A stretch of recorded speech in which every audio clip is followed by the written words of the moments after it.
Hello dear friends, it's so nice that you are stopping by to look over my shoulder while I'm coloring.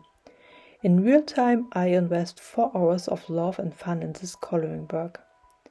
I mainly use the Caran Neocolors II and the Caran Luminance.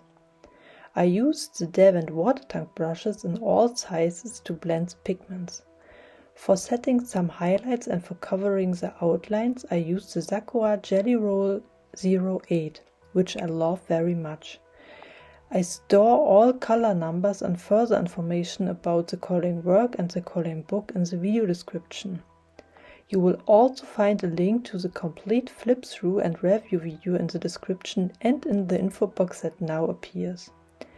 I wish you a lot of fun, and if you particularly like something about this work or you would like me to go into more detail about something specific in a wide video, then please write it to me in the comments.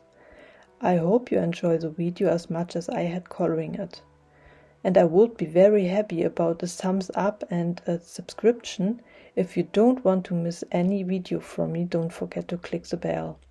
If you want, we will see each other again soon, and until then, stay healthy and happy coloring. Your Evi.